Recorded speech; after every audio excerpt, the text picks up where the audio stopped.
Hello students, আজ আমরা শুরু করব বাঁকুড়া ডিস্ট্রিক্ট ইন্টার স্কুল টেস্টের ডব্লিউবিএসসি যে বইটা আছে তোমাদের, সেই বইয়ের বাঁকুড়া ডিস্ট্রিক্ট ইন্টার স্কুল টেস্টের 12 নম্বর যে স্কুলটা আছে সেই স্কুলটা আজকে আমরা শুরু করতে যাচ্ছি।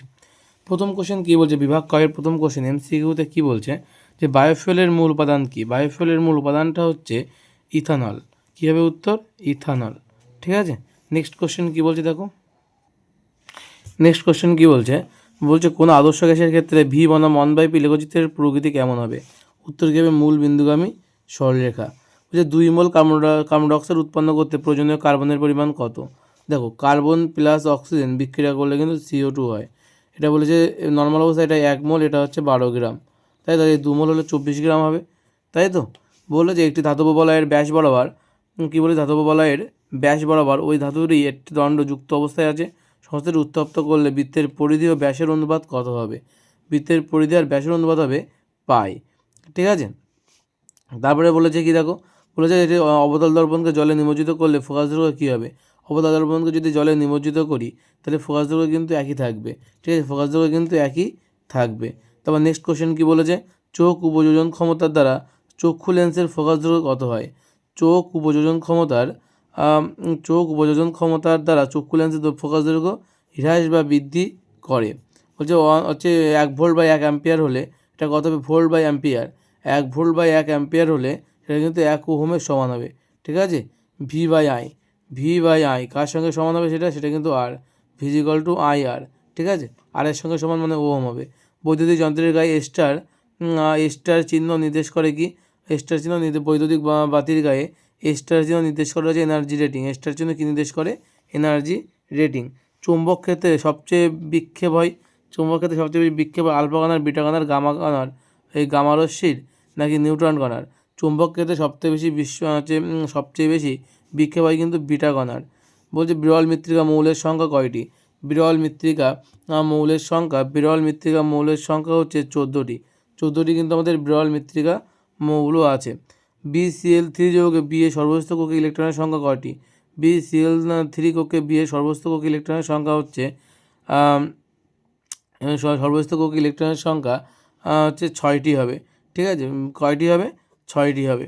বলছে কোন যৌগের জলীয় দ্রবণে তার অণু এবং আয়ন দুই উপস্থিত থাকে? কোন যৌগের জলীয় দ্রবণে তার অণু এবং আয়ন দুই উপস্থিত থাকে? কি বলেছে এটা? Option C is the right answer, CH3COOH acetic acid. ঠিক আছে, বলছে ওলিয়ামের, এগুলো কিন্তু মুখস্থ করতে হবে। তারপরে কি বলেছে যে ওলিয়ামের সংকেত কোনটা? ওলিয়ামের সংকেত কিন্তু H2S2O7, তাই তো? H2S2O7। বলছে থার্মিট পদ্ধতিতে জারক পদার্থ কোনটি? থার্মিট পদ্ধতিতে জারক পদার্থ কোনটি হবে? দেখো, ওই হচ্ছে LMG ফিতা, এটা হচ্ছে কত হবে? থার্মিট পদ্ধতির ক্ষেত্রে Fe2O3 নেব আমরা। কী নেব? Fe2O3। হচ্ছে আণবিক ভর বৃদ্ধির সঙ্গে সঙ্গে কোনো সমগণীয় শ্রেণীর সদস্যরা রাসায়নিক সক্রিয়তা কী হবে? কমবে, বাড়বে, একই থাকবে না, কখনো বাড়ে কখনো কমে। কী হবে? এটা কমবে। ঠিক আছে, এই গেল আমাদের অপশান MCQ টাইপের যে কোশ্চেন বিভাগ কয়ের প্রশ্নগুলো। বিভাগ ক্ষয়ে কী বলছে যে মিথেন হাইড্রেট কোথায় পাওয়া যায়? লিখবে, উত্তরে কী লিখবে? যে মেরু অঞ্চলে বরফে ঢাকা মাটির স্তরের নিচে পাললিক শিলার স্তরে। ঠিক আছে, কী লিখবে? যে মেরু অঞ্চলে, এক কথায় লিখে দেবে মেরু অঞ্চলে। আরও ডিটেলস লিখতে গেলে কী লিখতে হবে? লিখবে মেরু অঞ্চলে বরফে ঢাকা মাটির স্তরের নিচের পলি এবং পাললিক শিলা স্তরে। বলছে অতিবেগুনি রশ্মি চোখের কী ক্ষতি করে? চোখের হচ্ছে কর্নিয়া, এটাও লিখবে যে অতিবেগুনি রশ্মি চোখের কিন্তু কী ক্ষতি করে? চোখের হচ্ছে করনিয়া, যে চোখের যে করনিয়ায় কোথায় ক্ষতিগ্রস্ত করে? করনিয়ায়। এটা লিখবো কোথায়? পরে দাগ নম্বর দিয়ে লিখে দিচ্ছি, করনিয়া। এই করনিয়া স্তরে কিন্তু চোখের ক্ষতি করে, কিন্তু করনিয়া ক্ষতিগ্রস্ত হয় এবং অসময়ে চোখের ছানি পড়ে। কী হয়? চোখে ছানি পড়ে। যদি এটা লিখতে না পারো তো এটা লিখে দেবে যে করনিয়ায় ক্ষতিগ্রস্ত করে এবং অসময়ে চোখে ছানি পড়ে। বায়ুমণ্ডলে কোন স্তরে মহাকাশ স্টেশন থাকে? বায়ুমণ্ডলে কিন্তু এক্সোস্ফিয়ার। তোমাদের কিন্তু অ্যাকচুয়ালি এই যে স্কুলটা করা হচ্ছে, এই স্কুলটা কিন্তু আমি দেখলাম তুলনামূলক কিন্তু একটু কঠিন স্কুল। ঠিক আছে, এই স্কুলের বেশিরভাগ কোশ্চেন কিন্তু একটু কঠিন টাইপের। ঠিক আছে, বলে যে আবদ্ধ বায়ুর চাপ বায়ুমণ্ডলীয় চাপ অপেক্ষা অনেক বেশি হলে সেই চাপ ম্যানোমিটার যন্ত্রের সাহায্যে মাপা যায় না। এটা কিন্তু সত্য। যেটা আদর্শ গ্যাসের প্রতি একক আয়তনে মোল সংখ্যা, যেটা আদর্শ গ্যাসের প্রতি একক আয়তনে মোল সংখ্যা কত হবে? আদর্শ গ্যাসের প্রতি একক আয়তনে মোল সংখ্যা কত হবে? দেখো আমরা জানি যে PV is equal to N R T. N এর মান যদি বের করতে তাহলে কত হবে? পিভি বাই আর টি, যেখানে কিন্তু ভি এর মান অন বলে দিয়েছে, তো একক আয়তন বলেছে, ভি এর মান অন, তার মানে কত হবে? P by R T answer হবে। ঠিক আছে, শূন্যস্থানের তাপ পরিবেধাঙ্কের মান কত? শূন্যস্থানের তাপ পরিবেধাঙ্কের মান হচ্ছে 0 হবে। ঠিক আছে, তারপরে কি বলেছে? কোন ধাতু দৈর্ঘ্য প্রসারণ গুণাঙ্ক এত হলে ক্ষেত্র প্রসারণ গুণাঙ্ক কত হবে? এটার অর্ধেক হয়ে যাবে, 7 এর অর্ধেক, কারণ আমরা জানি যে alpha is equal to beta by 2। Beta মানে কত বলেছে? আচ্ছা, alpha is equal to beta by 2, beta মানে হচ্ছে 2 আলফা, মানে 1428 হয়ে যাবে। তাহলে কত হবে? 28 ইন্টু 10⁻⁻6 পার ডিগ্রি সেন্টিগ্রেড। ঠিক আছে, এটা হচ্ছে 14 আছে, ওই জন্য এটা 28 হয়ে যাবে, 2 গুণ হয়ে যাবে। ঠিক আছে, তারপরে কী বলেছে? উষ্ণতা বৃদ্ধিতে কোনো মাধ্যমে পরম প্রতিসংখ্য কী পায়? উষ্ণতা বৃদ্ধিতে কোনো মাধ্যমে পরম প্রতিসংখ্য কিন্তু হ্রাস পায়, ঠিক আছে, কমে যায় বা হ্রাস পায় কিন্তু। ঠিক আছে, কী হয়? হ্রাস পায়। প্রিজমে আলোর প্রতিসরণে যখন চ্যুতিকোণ ন্যূনতম হয় তখন প্রিজমের মধ্য দিয়ে রশ্মি ভূমির সমান্তরালে যায়। এটা সত্য না মিথ্যা সেটা লিখতে বলেছে, এটা কিন্তু সত্য হবে, এটাও কিন্তু সত্য। ঠিক আছে, শর্ট সার্কিট হলে রোদের মান কত হয়? শর্ট সার্কিট হলে রোদের মান কিন্তু 0 হয়ে যায়। ঠিক আছে, রোদ থাকে না বললেই চলে, তাই তো শর্ট সার্কিট হয়, প্রচুর পরিমাণে তড়িৎ প্রবাহ একসঙ্গে যায়। তো নেক্সট কোশ্চেন কী বলেছে দেখো, নেক্সট কোশ্চেন বলছে যেটা সুদীর্ঘ ধাতু পরিবাহীর জন্য বলকাগুলির আকৃতি হচ্ছে কেমন হবে? বলকাগুলির আকৃতি হচ্ছে বলছে সুদীর্ঘ ধাতু পরিবাহীর জন্য বলকাগুলির আকৃতি হচ্ছে বৃত্তাকার। কী হবে উত্তর? আকৃতি কী হবে? বৃত্তাকার হবে। তারপরে কি বলেছে? যে থাইরয়েড গ্রন্থির রোগ নির্ণয়ের জন্য কোন তেজস্ক্রিয় আইসোটোপ ব্যবহার করা হয়? 131, এই কোশ্চেনটা আগে একদিন ছিল, 131 আর তলায় কত হবে? 53। আয়োডিন 131, 53। 28, 13 অ্যালুমিনিয়াম একটি ড্যাশ কণা নির্গমন করে 28/14 সিলিকনে পরিণত হয়। এটা হচ্ছে অবশ্যই তলাটা উপরটা ভর সংখ্যা একই আছে, প্রোটন সংখ্যা 1 বেড়েছে, তার মানে এটা বিটা কণা নিঃসৃত করবে, তাই তো? তারপরে দেখো কী বলেছে, নেক্সট কোশ্চেন কী বলছে দেখো, বলেছে বাম স্তম্ভের সঙ্গে ডান স্তম্ভের সামঞ্জস্য বিধান করতে বলেছে, যে পর্যায় বরাবর বাম দিক থেকে ডান দিকে আয়নন শক্তি কী হয়? বৃদ্ধি পায়। ব্রোঞ্জে উপস্থিত এসএন শ্রেণী বরাবর উপর থেকে নিচে তড়িৎ ঋণাত্মকতা হ্রাস পায়। যে ধাতুকে কার্বন বিজারণ পদ্ধতিতে নিষ্কাশন করা যায় সেটা হলো জেডেন। ওকে, দেখো নেক্সট কী বলছে। বলছে একটা কঠিন অনুদ্বায়ী সমযোজী যৌগের নাম লেখো। উত্তর হবে চিনি। তারপরে কি বলেছে? ক্যাথোডে H+ আয়নের আধান মুক্তির প্রবণতা Na+ আয়ন অপেক্ষা কে বেশি হয়। ঠিক আছে, তারপরে কি বলেছে? সোনা তড়িৎ লেপনে তড়িৎ বিশ্লেষক হিসেবে কী ব্যবহার করা হয়? পটাশিয়াম অরোসায়ানাইড। পটাশিয়াম অরোসায়ানাইড সায়ানাইড ব্যবহার করা হয়। ঠিক আছে, প্রদত্ত কোন ধাতুটির ওপর আছে অ্যানোডাইজিং করা হয়? প্রদত্ত কোন ধাতুটির ওপর অ্যানোডাইজিং করা হবে? অ্যালুমিনিয়াম। ঠিক আছে, এখানে তো কোনো অপশানই দেওয়া নেই, এটা হচ্ছে অ্যালুমিনিয়াম উত্তর। ঠিক আছে, তারপর বলছে লাবিলাং পদ্ধতিতে HCl প্রস্তুতিতে বিকারক হিসাবে কী ব্যবহৃত হয়?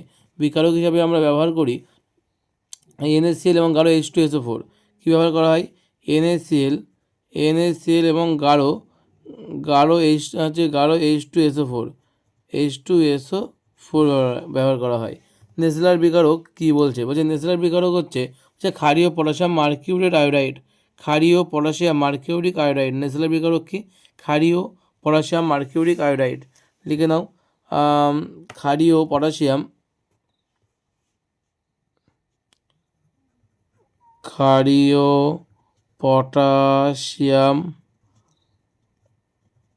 Mercuric iodide. ঠিক আছে, তারপরে কি বলেছে? যে হাতে নাইট্রিক অ্যাসিড পড়লে ত্বক হলুদ হয়ে যায় কেন? হাতে নাইট্রিক অ্যাসিড পড়লে ত্বক হলুদ হয়ে যায় কেন? বলছে হলুদ বর্ণের জ্যান্থ প্রোটিন উৎপন্ন হওয়ার কারণে। কী লিখবে?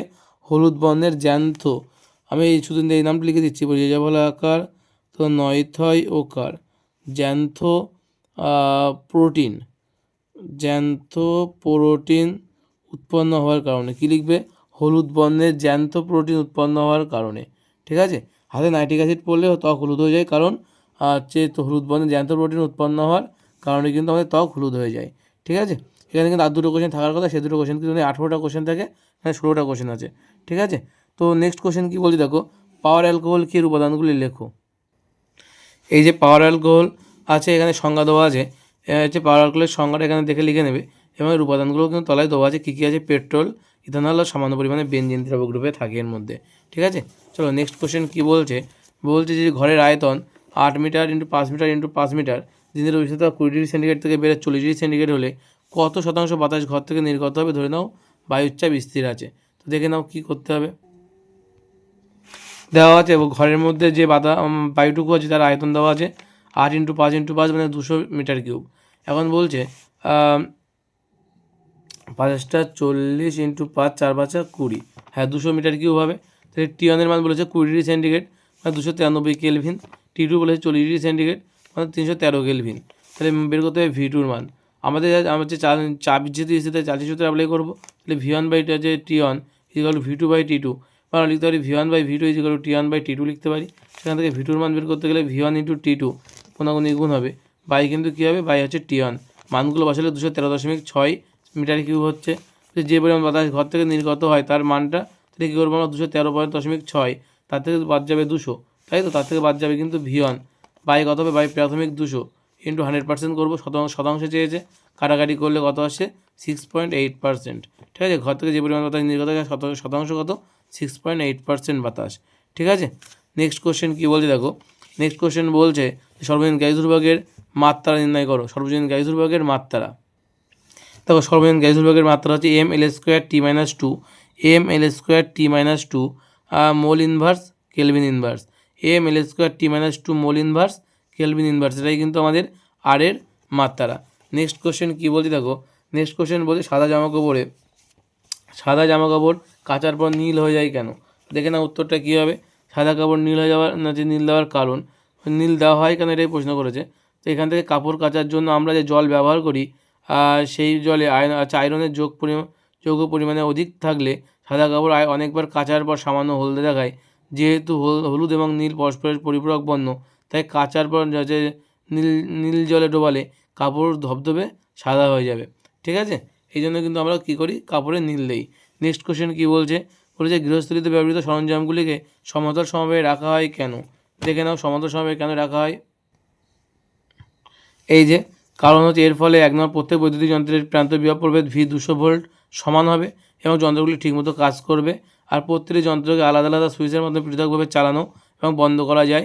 একটি যন্ত্র খারাপ হলেও অন্য যন্ত্রগুলিকে চালানো যায়। ঠিক এই কারণের জন্য কিন্তু আমরা গৃহস্থলীর বৈদ্যুতিক যন্ত্রগুলি সমান্তরাল সমভাবে যুক্ত করি। ওকে, নেক্সট কোশ্চেন কী বলছে দেখো, নেক্সট কোশ্চেন বলছে যে O2 এবং CH2 যৌগের লুইস ডট চিত্র অঙ্কন করো। আয়নীয় যৌগের বিক্রিয়ার হার দ্রুত হয় কেন। দেখে না উত্তরটা কী হবে। এই হচ্ছে অক্সিজেনের লুইস ডট চিত্র। এখানে অক্সিজেন এখানে দুটো মোট দ্বিবন্ধন তৈরি করছে, ওই জন্য এই একটা ইলেকট্রন বন্ড তৈরি করছে, একটা ইলেকট্রন বন্ড তৈরি করছে করে, যে মোট 4টি ইলেকট্রন আছে, 2টো বন্ড তৈরি করছে করে, কিন্তু অক্সিজেন সমযোজী দ্বিবন্ধন তৈরি করছে। এবং CH3টা দেখো কী করছে, এই যে সি আছে মাঝখানে, এই পাশে সেল, এখানে এখানে এইচ আছে, এদের একটা ইলেকট্রন এখানে একটা ইলেকট্রনের সঙ্গে বন্ড করছে একটা, আর এখানে বাইরে 6টা, আর এখানে একটা ইলেকট্রন কার্বনের একটা ইলেকট্রনের সঙ্গে বন্ডিং করছে। এখানে ক্লোরিনের একটা ইলেকট্রন কার্বনের একটা ইলেকট্রনের সঙ্গে বন্ডিং করছে, এখানে ক্লোরিনের একটা ইলেকট্রন কার্বনের একটা ইলেকট্রনের সঙ্গে বন্ডিং করছে করে এরকমটা তৈরি করছে। এখান থেকে CH3 উৎপন্ন হচ্ছে। আশা করি বোঝা গেল। নেক্সট কোশ্চেন কী বলছে দেখো, নেক্সট কোশ্চেন বলছে যে সমযোজী কি কখনো তড়িৎ পরিবহন করতে পারে, উদাহরণসহ ব্যাখ্যা করো। দেখে না উত্তরটা কী হবে। সমযোজী যৌগ কি কখনো তড়িৎ পরিবহন করতে পারে, এটা লিখে দেবে যে গলিত বা দ্রবীভূত বা যে কোনো অবস্থায় এটি আয়নিত হয় না এবং তড়িৎ পরিবহন করে না। এরা তড়িৎ অবিশ্লেষ্য, যেমন গ্লুকোজের জলীয় দ্রবণ CaCl3 CCl4 এই তড়িৎ পরিবহন কিন্তু করে না। ঠিক আছে, এটা কিন্তু লিখে দেবে। ওকে, কী প্রশ্ন করেছে যে অসওয়াল্ড পদ্ধতিতে প্রস্তুত এই NO3কে গাঢ় করা হয় কীভাবে। দেখে নাও অসওয়াল্ড পদ্ধতি, দেখে নাও এই যে অসওয়াল্ড পদ্ধতি আছে, এখান থেকে কিন্তু এটা তোমরা লিখে দেবে। এখান থেকে এটা আমি আগের দিনও বলেছিলাম, 1 2 3টে পয়েন্ট আছে, এই পর্যন্ত সবটা কিন্তু লিখতে হবে উইথ বিক্রিয়া। ঠিক আছে, নেক্সট কোশ্চেন কী বলছে দেখো, নেক্সট কোশ্চেন বলছে যে কী বলছে যে আর্দ্র বায়ুতে তামার বস্তুর ধীরে ধীরে সবুজ ছোপ পড়ে কেন। দেখে না উত্তরটা কী হবে। এই যে তামার ক্ষয় আর্দ্র বায়ুর সংস্পর্শে দীর্ঘদিন তামার সংঘাত নির্মিত বস্তু রাখলে প্রথমে বস্তুর উপর কিউপ্রিক অক্সাইডের আস্তরণ পড়ে, পরে অক্সাইডের আস্তরণে বায়ুর অক্সিজেন এবং কার্বন ডাই অক্সাইড এবং জলীয় বাষ্পের সঙ্গে বিক্রিয়া করে সবুজ বর্ণের ক্ষারীয়কে কভার কার্বনে পরিণত হয় এবং আচরণ ধীরে ধীরে সবুজ বর্ণ ধারণ করে। বিক্রিয়া এই দুটোই বিক্রিয়ায় লিখে দেবে কিন্তু এই পর্যন্ত, ঠিক আছে, লিখে দেবে সবটা।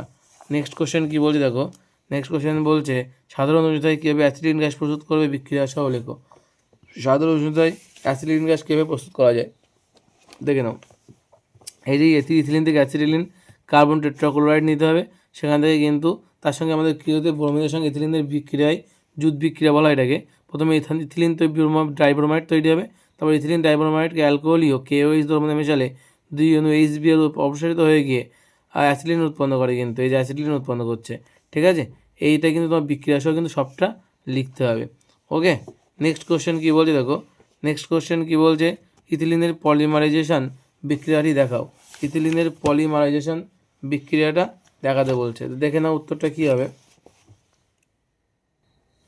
এই যে ইথিলিনের পলিমারাইজেশন যে বিক্রিয়াটা এখান থেকে একদম এই পর্যন্ত তোমাদের সবটাই কিন্তু লিখতে হবে, ঠিক আছে। এখানে এই পর্যন্ত সবটাই কিন্তু লিখতে হবে। এটা কিন্তু ইথিলিনের পলিমারাইজেশনের বিক্রিয়া, ঠিক আছে, সবটা কিন্তু এখান থেকে লিখে দেবে এটা। নেক্সট কোশ্চেন কী বলছে, বিভাগ ঘয়ের প্রথম কোশ্চেন বলছে যে চার্চের সূত্রটি বিবৃতি করো। গ্যাসের গতিতত্ত্বের কোন ত্রুটিপূর্ণ স্বীকার্যের কারণে বাস্তব গ্যাসগুলি আদর্শ গ্যাসের ন্যায় আচরণ করে না। দেখে নাও চার্চের সূত্রের বিবৃতি কী বলছে, এটা আমরা জানি যে স্থিতিচাপে নির্দিষ্টভাবে কোনো গ্যাসের আয়তন প্রতি 1 ডিগ্রি সেন্টিগ্রেড উষ্ণতা বৃদ্ধি বা হ্রাসের জন্য সংশ্লিষ্ট গ্যাসটি 0 ডিগ্রি সেন্টিগ্রেড উষ্ণতায় যে আয়তন হয় তার 1/273 যথাক্রমে বৃদ্ধি বা হ্রাস পায়। আর নেক্সট কোশ্চেন কী বলছে, বিচ্যুতির কারণটা কী বলছে দেখে নাও। বিচ্যুতির কারণটা হচ্ছে তোমরা এটা লিখে দেবে যে বিচ্যুতির কারণে বেসিক্যালি দুটো কারণ হয়, একটা হচ্ছে সসীম আয়তনজনিত ত্রুটি আর বাস্তব গ্যাসের অণুগুলির মধ্যে আকর্ষণজনিত ত্রুটি, ঠিক আছে।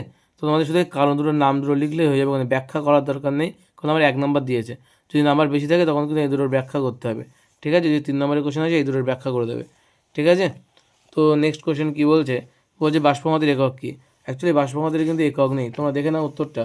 এখানে কী বলছে যে বাষ্পমাত্রা একটি তুলনামূলক সংখ্যা মাত্র, এর কোনো একক নেই, ঠিক আছে। সুতরাং বাষ্পমাত্রার কোনো একক নেই কিন্তু। তারপরে কী বলেছে দেখো, অঙ্ক বলেছে যে 200 গ্রাম CaCO3কে যদি উত্তপ্ত করি আমরা, তাহলে আমরা কী পাবো যে 200 গ্রাম CaCO3 উত্তপ্ত করলে 112 গ্রাম ধাতুর অক্সাইড এবং একটি গ্যাসীয় অক্সাইড উৎপন্ন হয়। গ্যাসটির বাষ্পমাত্রা 22 হলে কত মোল গ্যাস উৎপন্ন হবে। দেখে নাও উত্তরটা কী হবে। দেখে নাও বিক্রিয়ার সমীকরণ কী বলছে, CaCO3 CaO এবং CO2 উৎপন্ন হচ্ছে। CaCO3 বলছে 100 গ্রাম, CaO হচ্ছে 56 গ্রাম, আর CO2 অ্যাকচুয়ালি এখানে বলছে যে গ্যাসটি উৎপন্ন সেই গ্যাসের নাম কিন্তু বলে দেয়নি। তো আমরা জানি যে গ্যাসটি উৎপন্ন হবে তার বাষ্পমাত্রা বলে দিয়েছে 22, তাহলে আণবিক ভর কত, 22 44 গ্রাম হবে, ঠিক আছে। তাহলে 44 বাষ্প হচ্ছে আণবিক ভর 44 কার আছে, কার্বন ডাইঅক্সাইডের। তাহলে আমরা বলতে পারি গ্যাসটি কার্বন ডাইঅক্সাইড। মানে 100 গ্রাম CaCO3 মানে 56 গ্রাম CaO, তার মানে 1 মোল CO2। তাহলে 100 জায়গায় 200 গ্রাম করেছে, তাহলে 56 জায়গায় 112 গ্রামও বলে দিয়েছে, তাহলে এটা 1 মোলের জায়গায় 2 মোল হবে, তাহলে উত্তর হবে 2 মোল কার্বন ডাইঅক্সাইড, ঠিক আছে। উত্তরে কী হবে 2 মোল কার্বন ডাইঅক্সাইড। তারপরে বলেছে কি উষ্ণতা বৃদ্ধি বা হ্রাস করে বাষ্পমাত্রার কীরূপ পরিবর্তন হয়।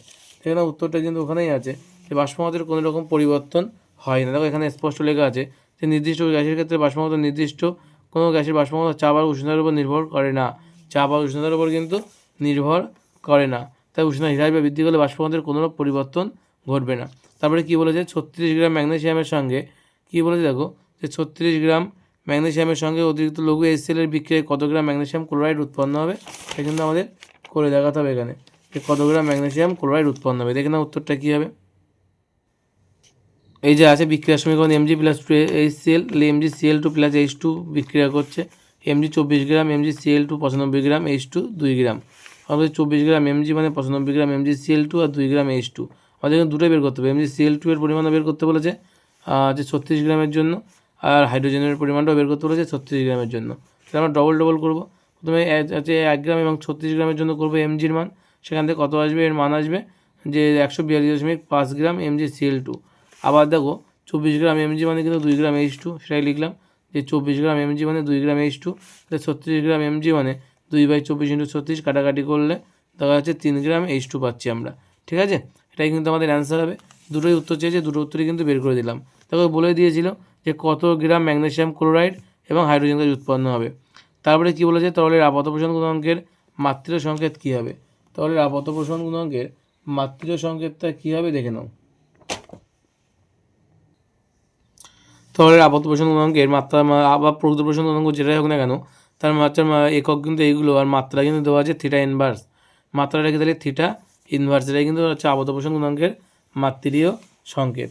নেক্সট কোশ্চেন দেখো একই সঙ্গে বলেছে তাপের পরিবহন আর তড়িৎ পরিবহনের মধ্যে দুটি পার্থক্য লেখো। তো দেখে নাও উত্তরটা, এই যে তাপের পরিবহন আর তড়িতের পরিবহনের মধ্যে কিন্তু দুটো পার্থক্য এখানে আছে, ঠিক আছে, এটা দেখে নেবে। নেক্সট কোশ্চেন দেখো কী বলছে। নেক্সট কোশ্চেন কী বলছে, বলছে উষ্ণতা বাড়লে কঠিন পদার্থের তাপ পরিবেদাঙ্ক বাড়ে না কমে। দেখে নাও উত্তরটা কী হবে।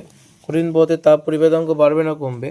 তো বলছে উষ্ণতার পরিবর্তনের সঙ্গে সঙ্গে কোনো কোনো পদার্থের তাপ পরিবাহিতার মান সামান্য পরিবর্তিত হয়, যেমন উষ্ণতা বাড়লে কঠিন তরল পদার্থের তাপ পরিবাহিতার মান কমে, ঠিক আছে, কিন্তু গ্যাসের ক্ষেত্রে কিন্তু মানটা বাড়ে, ঠিক আছে। তাহলে উষ্ণতা বাড়ালে কঠিন তরল পদার্থের তাপ পরিবাহিতার মান কিন্তু কমছে, তাই কঠিনের ক্ষেত্রে কিন্তু মান কমে, ঠিক আছে। নেক্সট কোশ্চেন কী বলছে দেখো। নেক্সট কোশ্চেন বলছে কাঁচপাত্র গরম করার জন্য লোহার তারজালি ব্যবহার করা হয় কেন। দেখে নাও উত্তরটা কী হবে। উত্তরটা হচ্ছে এই যে কাঁচপাত্র গরম করার সময় লোহার তারজালি ব্যবহার করার প্রধান কারণ হলো সরাসরি শিখার ওপর কাঁচপাত্র রাখলে আগুনের শিখাটি কাচের একটি নির্দিষ্ট বিন্দুতে কেন্দ্রীভূত হয়ে পড়ে। এর ফলে কাচের সেই অংশটি খুব দ্রুত গরম হয়ে প্রসারিত হয়, কিন্তু বাকি অংশ ঠান্ডা থাকায় সংকুচিত অবস্থায় থাকে। লোহার তারজালি তাপকে শিখা থেকে শোষণ করে নেয় এবং পুরো তারজালি জুড়ে সমানভাবে ছড়িয়ে দেয়, যার ফলে কাঁচপাত্রের তাপমাত্রা সব জায়গায় কিন্তু প্রায় সমান থাকে। বোঝা গেল। নেক্সট কোশ্চেন কী বলছে দেখো। নেক্সট কোশ্চেন বলছে যে প্রত্যক্ষ দৃষ্টি বলতে কী বোঝো। তো দেখে নাও প্রত্যক্ষ দৃষ্টি জিনিসটা কী বলছে, দেখে নাও। প্রত্যক্ষ দৃষ্টি কী বলছে, যে প্রত্যক্ষ দৃষ্টি হলো কোনো বস্তু থেকে নির্গত বা প্রতিফলিত আলোক রশ্মি যখন কোনো মধ্যস্থতাকারী জটিল আলোকীয় যন্ত্রাংশ ছাড়াই সরাসরি দর্শকের চোখে এসে পৌঁছায় এবং রেটিনাতে প্রতিবিম্ব তৈরি করে, তাকে বলা হচ্ছে প্রত্যক্ষ দৃষ্টি। বোঝা গেল প্রত্যক্ষ দৃষ্টির সংজ্ঞাটা কী। নেক্সট কী বলছে, উত্তল লেন্স কীভাবে সহজ অবশিষ্ট এবং খর্বাকার প্রতিবিম্ব গঠন করে লেখচিত্রের সাহায্যে ব্যাখ্যা করো। দেখে না উত্তরটা কী হবে। এই চিত্রটা আঁকবে। এই চিত্রটাই কিন্তু দেখতে পাচ্ছ প্রতিবিম্বের অবস্থান এবং বৈশিষ্ট্য কী হচ্ছে। প্রতিবিম্ব কিন্তু হচ্ছে সৎ অবশিষ্ট এবং আকারে ছোট হচ্ছে, খর্বাকার, তার মানে এই চিত্রটা কিন্তু তোমাদের আঁকতে হবে, ঠিক আছে। এই যে সৎ ও খর্বাকার প্রতিবিম্ব গঠনের চিত্র কিন্তু 12 থেকে বেশি দূরত্বে বস্তুকে কিন্তু রাখতে হবে এবং ওই চিত্রটা তোমরা কিন্তু অবশ্যই আঁকবে। নেক্সট কোশ্চেন কী বলছে দেখো, প্রতিফলক টেলিস্কোপে কী বলছে। নেক্সট কোশ্চেন, যে প্রতিফলক টেলিস্কোপে কোন ধরনের দর্পণ ব্যবহার করা হয়। গ্লিসারিনের দণ্ডের মধ্যে কাচদণ্ড ডোবালে তা আর দেখা যায় না কেন। দেখে নাও। বলছে আমরা প্রথম প্রশ্নের উত্তরটা হবে যে অবতল দর্পণ। প্রথম প্রশ্নটা কী ছিল বলো তো, যে প্রতিফলক টেলিস্কোপে কোন ধরনের দর্পণ ব্যবহার করা হয়, উত্তর হবে অবতল দর্পণ। আর দ্বিতীয়টা বলছে বায়ুর সাপেক্ষে গ্লিসারিন এবং কাচের প্রতিসংখ্য সমান হয়, সেই জন্য গ্লিসারিনের মধ্যে কাচদণ্ড ডোবালে দুই মাধ্যম মিলে গিয়ে একটি সমসত্ব মাধ্যম তৈরি করে, মাধ্যমের মতো আচরণ করে, অর্থাৎ আলো এই দুই মাধ্যমকে কিন্তু আলাদা করতে পারে না বা পৃথক করতে পারে না, সেজন্যই কিন্তু হচ্ছে গ্লিসারিনের মধ্যে কাচদণ্ড ডোবালে তার দেখা যায় না, ঠিক আছে। কোনো লেন্সের ফোকাস দৈর্ঘ্য নির্ভর করে কোন দুটি বিষয়ের ওপরে। নেক্সট কোশ্চেন কী বলেছে, যে কোনো লেন্সের ফোকাস দৈর্ঘ্য নির্ভর করে কোন দুটি বিষয়ের ওপরে। দেখে নাও। যে কোনো লেন্সের ফোকাস দূরত্বের মান আলোকবর্ণ, লেন্সের মাধ্যম এবং পারিপার্শ্বিক মাধ্যমের উপর নির্ভরশীল। লেন্সের উভয় পাশের মাধ্যমে এক হলে প্রথম মুখ্য ফোকাসের দূরত্ব এবং দ্বিতীয় মুখ্য ফোকাস দূরত্ব সমান হয়, কিন্তু উভয় পাশের মাধ্যম বিভিন্ন হলে ওই ফোকাস দূরত্বের দুটির মান ভিন্ন ভিন্ন হয়ে যায়, ঠিক আছে, এটাই কিন্তু বলেছে। নেক্সট কোশ্চেন কী বলছে দেখো। নেক্সট কোশ্চেন বলছে যে একটি বস্তু দৈর্ঘ্য 5 মিটার, এটি উত্তল লেন্সের সামনে 2 সেন্টিমিটার দূরত্বে রেখে 10 সেন্টিমিটার দৈর্ঘ্যের প্রতিবিম্ব পাওয়া গেল, রৈখিক বিবর্ধনার প্রতিবিম্ব কী হবে। এই কোশ্চেনটা কিন্তু আমরা আগের দিন লাস্ট যে আমরা যে স্কুলটা করেছিলাম 11 নম্বর স্কুল, সেখানেও কিন্তু এটা ছিল। তো দেখে নাও এর উত্তরটা হচ্ছে এই যে রৈখিক বিবর্ধনের সূত্র হচ্ছে প্রতিবিম্বের দূরত্ব বা উচ্চতা বা বস্তুর দূরত্ব বা উচ্চতা, ঠিক আছে। আমাদের দেওয়া আছে কি বস্তু দূরত্ব 2 সেন্টিমিটার, বস্তুর দৈর্ঘ্য দেওয়া আছে 5 সেন্টিমিটার, প্রতিবিম্বের যে দৈর্ঘ্য সেটা 10 সেন্টিমিটার এবং বলছে যে প্রতিবিম্বের দূরত্ব বলেছে আমরা ধরে নিলাম 1 সেন্টিমিটার। এখন আমরা জানি এম ইজিক্যাল টু কি। এম ইজিক্যাল টু হচ্ছে আমরা জানি প্রতিবিম্বের দৈর্ঘ্য বাই বস্তুর দৈর্ঘ্য। প্রতিবিম্বের দৈর্ঘ্য 10 আর বস্তুর দৈর্ঘ্য যদি 5 হয়, 5 × 10, এম এর মান 2। এখন বলছে বস্তুটি প্রতিবিম্বের দূরত্ব হচ্ছে 1 সেন্টিমিটার যদি হয়, তাহলে আমরা বলতে পারি বস্তুটির প্রতিবিম্বের দূরত্ব যদি 1 সেন্টিমিটার হয়, তাহলে আমরা বলতে পারি এম ইজিক্যাল টু আবার একই সূত্র প্রতিবিম্বের দূরত্ব বাই বস্তু দূরত্ব, তাই তো। প্রতিবিম্বের দূরত্ব মানে x আর বস্তু দূরত্ব মানে 2, তাহলে 2 ইজিক্যাল টু x/2, 2 × 4, তাহলে x এর মান কত হচ্ছে 4 সেন্টিমিটার। তাহলে রৈখিক বিবর্ধনের মান কত হচ্ছে 2 হচ্ছে, আর বস্তুটির প্রতিবিম্বের দূরত্ব কত হচ্ছে 4 সেন্টিমিটার হচ্ছে। আশা করি বোঝা গেল। নেক্সট কোশ্চেন কী বলছে দেখো, নেক্সট কোশ্চেন বলছে যে কার্বনের উপর চাপ বাড়ালে রোধের কীরূপ পরিবর্তন হয়। কী প্রশ্ন বলেছে যে কার্বনের উপরে চাপ বাড়ালে রোধের কীরূপ পরিবর্তন হয়। কী বলেছে কার্বনের উপর চাপ বাড়ালে রোধের কীরূপ পরিবর্তন হয়। তো দেখে নাও উত্তরটা কী হবে, কার্বনের উপর চাপ বাড়ালে রোধের পরিবর্তন।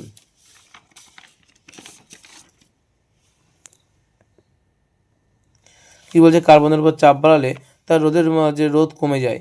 হচ্ছে এটুকু লিখলে হবে, 1 নম্বর দিয়েছে শুধু এটুকু লিখলেই হবে। বলছে 3 ভোল্ট এবং 1 ওয়াট এবং তার পরের কোশ্চেনে দেখো কী বলেছে যে 3 ভোল্ট এবং 1 ওয়াট এবং 3 ভোল্ট আর 2 ওয়াট রেটিংয়ের দুটি ফিলামেন্ট বাল্বকে সমান্তরাল সময়ে যুক্ত করলে কোন বাল্বটি উজ্জ্বলভাবে জ্বলবে এবং কেন। সমান্তরাল সময়ে যুক্ত করলে মনে রাখবে যার ওয়াট বেশি সেই কিন্তু বেশি উজ্জ্বলভাবে জ্বলবে, যার ওয়াটের মানটা বেশি সেই কিন্তু বেশি উজ্জ্বলভাবে জ্বলবে। কেন জ্বলবে সেটা দেখে নাও। বলছে 3 ভোল্ট 1 ওয়াট এবং 3 ভোল্ট 2 ওয়াট রেটিংয়ের দুটি ফিলামেন্ট বাল্বকে সমান্তরাল সময়ে যুক্ত করলে বেশি ক্ষমতার বাল্বটি কিন্তু উজ্জ্বলভাবে জ্বলবে, অর্থাৎ 2 ওয়াটের যেটা সেই কিন্তু উজ্জ্বলভাবে জ্বলবে। বলছে 1 ওয়াট যার সেক্ষেত্রে রোধের মান কত হচ্ছে, রোধের মান 9 ওহম হচ্ছে। আর 2 ওয়াট যার সেক্ষেত্রে রোধের মান কত হচ্ছে 4.5 ওয়াট হচ্ছে। তারপরে এখানে R1 এর মান বলো R2 এর থেকে। বলছে যেহেতু যে ক্ষমতা P = V²/R আর সমান্তরাল সময়ের ক্ষেত্রে V কনস্ট্যান্ট থাকে, যার R এর মান যার কম তার কিন্তু ক্ষমতা কিন্তু বেশি, আর যার R এর মান বেশি তার কিন্তু ক্ষমতা কম। সেই জন্য 2 ওয়াট বাল্বটির রোধ কম হয়, আর রোধের মান কম হচ্ছিল 2 ওয়াটের ক্ষেত্রে 4.5 ওহম, তাই এটি কিন্তু 1 ওয়াট ক্ষমতার বাল্বটি অপেক্ষা অধিক ক্ষমতা অপচয় করবে এরা, তাই সমান্তরাল সমবায়ের ক্ষেত্রে 2 ওয়াট ক্ষমতার বাল্বটি উজ্জ্বলতা কিন্তু বেশি হবে। এটা কিন্তু পুরোটা কিন্তু তোমার লিখতে হবে উত্তরটা, ঠিক আছে। এবং এই ধরনের প্রশ্ন কিন্তু আগেও 2-1 আমরা করেছি, একই রকম উত্তর ছিল কিন্তু সেখানেও। তো নেক্সট কী বলছে দেখো, নেক্সট বলছে যে বৈদ্যুতিক বিলের একটা অঙ্ক দিয়েছে যে একটি বাড়িতে একটি 60 ওয়াট এবং একটি 100 ওয়াটের বৈদ্যুতিক বাতি আছে, একটি 80 ওয়াটের পাখা এবং একটি 1000 ওয়াটের হিটার আছে। যদি মে মাসে 31 মার্চ যায়, প্রতিদিন বাতিগুলি 6 ঘন্টা, পাখা 12 ঘন্টা এবং হিটার 4 ঘন্টা করে চলে, তবে ওই মাসের বিদ্যুৎ বিল কত হবে। 1 ভোল্ট একক মানে কিন্তু আমাদের কত টাকা বলেছে, 1 ভোল্ট একক মানে বলে দিয়েছে আমাদের 5 টাকা করে, ঠিক আছে। তো চলো দেখে নাও উত্তরটা কী হবে।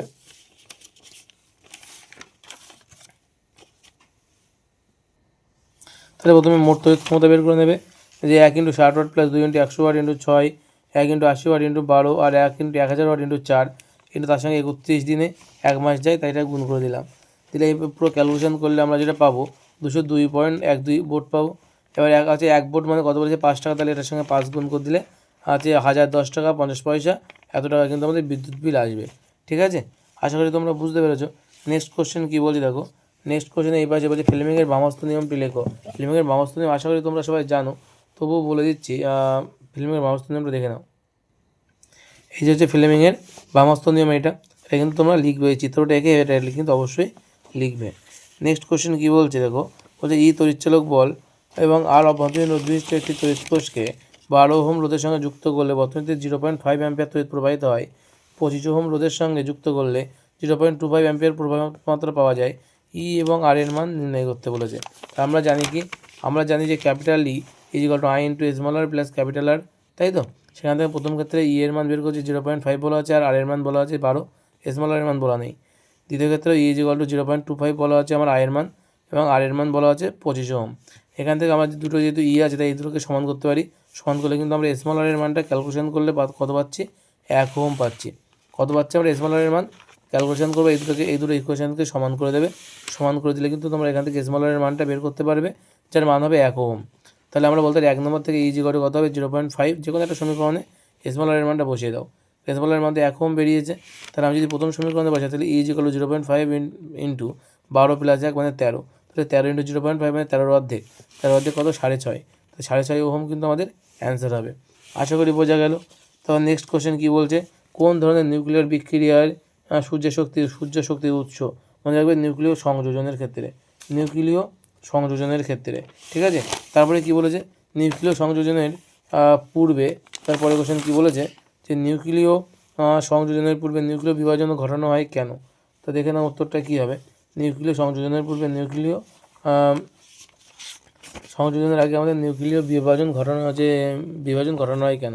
এই যে উত্তরটা কিন্তু এর মধ্যে লেখা আছে, এখান থেকে এই অবধি সবটা কিন্তু তোমার লিখতে হবে। এর মধ্যে কিন্তু লেখা আছে যে কেন এটা করা হয়, যে নিউক্লিয় সংযোজন ঘটানোর আগে নিউক্লিয় বিভাজন কেন ঘটানো হয়, এটা সবটাই কিন্তু তোমরা লিখবে। নেক্সট কোশ্চেন কী বলছে, বলছি তড়িৎ ঋণাত্মকতার সঙ্গে এটা আগেও অনেকবার বলেছি, নাইট্রোজেনের আয়নন শক্তি অক্সিজেনের তুলনায় বেশি কেন? নাইট্রোজেনের আয়নন শক্তি অক্সিজেনের তুলনায় বেশি কেন? আজকে আমি সেই কোশ্চেনগুলো বলবো না, সেই কোশ্চেনগুলো আগে প্রত্যেক দিন যেগুলো আলোচনা করা হয়, তোমরা যারা আগের ভিডিও আমাদের দেখোনি তারা সেগুলো অবশ্যই দেখে নেবে। দেখে নিলে তার আগের কোশ্চেন যেগুলো সেগুলো কিন্তু অবশ্যই পেয়ে যাবে। যেসব কোশ্চেনগুলো বারবার করতে হয় সেগুলো আজকে আর বলবো না, ঠিক আছে? তো দেখে নাও, এখানে একটা প্রশ্ন দিয়েছে খুব গুরুত্বপূর্ণ, যে নাইট্রোজেনের আয়নন শক্তি অক্সিজেনের তুলনায় বেশি হয় কেন? তো এটা হচ্ছে উত্তর, এই যে নাইট্রোজেনের আয়নন শক্তি অক্সিজেনের তুলনায় বেশি হওয়ার প্রধান কারণ হচ্ছে নাইট্রোজেনের ইলেকট্রন বিন্যাসে অর্ধপূর্ণ কক্ষপথের স্থিতিশীলতা। এইটুকু লিখে দেবে যে হচ্ছে নাইট্রোজেনের ইলেকট্রন বিন্যাসের অর্ধপূর্ণ কক্ষপথের স্থিতিশীলতা। এই লাইনটা কিন্তু তোমরা লিখে দেবে। তোমাদের এর ডিটেলস কিন্তু তোমাদের আর লিখতে হবে না, কারণ এর ডিটেলস যেটা আছে সেটা কিন্তু তোমাদের সিলেবাসেই নেই, ঠিক আছে? তো সেই জন্য বলছি এই ডিটেলস লিখতে হবে না, ওইটুকু লিখে দিলেই কিন্তু হয়ে যাবে। তারপরে কি বলেছে? তারপরে বলেছে যে Al2SO4 গ্রুপ 3 এর জলীয় দ্রবণে কী কী আয়ন উৎপন্ন হয়? 2Al3+ আর 3SO4 2-, এই দুটো আয়ন কিন্তু উৎপন্ন হবে। ধাতব পরিবাহী এবং তড়িৎ বিশ্লেষক পদার্থের মধ্যে পার্থক্য লেখো। এটাও আগে বহুবার বলেছি, ঠিক আছে? এটাও কিন্তু আগে আমরা বহুবার কিন্তু বহু স্কুলে করেছি, দেখে নাও। এই ধাতব পরিবাহী এবং তড়িৎ বিশ্লেষক পদার্থের মধ্যে পার্থক্য, লম্বা লম্বা দুটো ছক করা আছে, ঠিক আছে? ছক দুটো তোমরা কিন্তু স্ক্রিনশট দিয়ে নাও এবং এটা মুখস্থ করবে, ঠিক আছে? নেক্সট কোশ্চেন দেখো কী বলছে। বলছে তরল অ্যামোনিয়াকে শীতলীকরণের কাজে ব্যবহার করা হয় কেন? তরল অ্যামোনিয়াকে শীতলীকরণের কাজে ব্যবহার করা হয় কেন, দেখে নাও। এর উত্তরটা কী হবে? বলছে তরল অ্যামোনিয়াকে শীতলীকরণের কাজে ব্যবহার করা হয় তার কারণগুলো কী কী? একটা হচ্ছে উচ্চ লিনতাপ আছে, আর দুই নিম্ন স্ফুটনাঙ্ক আর সহজ তরলীকরণযোগ্য আর সহজলভ্য এবং সস্তা। এই চারটে কারণের জন্য তরল অ্যামোনিয়াকে কিন্তু আমরা শীতলীকরণ বা হিমায়ক রূপে ব্যবহার করি। এরপরে একটা কোশ্চেন দিয়েছে যে অ্যামোনিয়াম নাইট্রেটকে সরাসরি উত্তপ্ত করলে নাইট্রোজেন গ্যাস উৎপন্ন হয় না কেন? দেখে নাও। বলছে এমন আছে NH4NO3 সরাসরি উত্তপ্ত করলে নাইট্রোজেন গ্যাস উৎপন্ন করা হয় না, কারণ এই প্রক্রিয়া কিন্তু অত্যন্ত বিপজ্জনক এবং বিস্ফোরক। তোমরা এই বিক্রিয়াটা করবে, এই যে অ্যামোনিয়াম নাইট্রেট নিয়েছে, এই যদি হিট দেওয়া যায় সরাসরি কিন্তু লাফিং গ্যাস উৎপন্ন হয়, যা কিন্তু মারাত্মক ক্ষতিকর আমাদের আশেপাশের পরিবেশের জন্য, ঠিক আছে? এই জন্য কিন্তু এটা সরাসরি কিন্তু অ্যামোনিয়াম নাইট্রেটকে কিন্তু হিট দেওয়া হয় না, তাপ দেওয়া হয় না, ঠিক আছে? তাপ দিয়ে কিন্তু নাইট্রোজেন তৈরি করা হয় না। আশা করি বোঝা গেল। এরপরে যেগুলো আছে এই প্রশ্নটা কিন্তু আমরা আগে বহুবার, অ্যালকাইনের সাধারণ সংকেত কী হবে? CnH2n-2, CnH2n-2, C3H8O, এই আণবিক সংকেত দুটো যোগের রূপায়ণ নাম এবং করণ সংকেত আগে আমরা এগুলো করেছি। এবং PT আছে FE, এর পুরো নাম কী, এটাও আমরা আগে করেছি। এদেরকে এটি শনাক্তকরণ, এটাও কিন্তু আমরা লাস্ট যে স্কুলটা করলাম সেই স্কুলে কিন্তু এই কোশ্চেনটা ছিল এবং এটাও কিন্তু আছে সেখানে, ঠিক আছে? সুতরাং এই কোশ্চেনগুলোর জন্য আমি আর বলছি না, এই কোশ্চেনগুলো তোমরা বাড়িতে আগের পুরোনো স্কুলগুলো দেখে করে নেবে বা বইতে খুঁজলেই পেয়ে যাবে, ঠিক আছে? যে কোশ্চেনগুলো কঠিন ছিল এই স্কুলের, আমি শুধুমাত্র সেই কোশ্চেনগুলোই কিন্তু বলে দিয়েছি। নেক্সট দিন আমরা নদিয়া ডিস্ট্রিক্ট ইন্টার স্কুল করব, ঠিক আছে? তো তোমরা দেখবে এবং বন্ধুদের কাছে অবশ্যই শেয়ার করবে। Thank you, good night.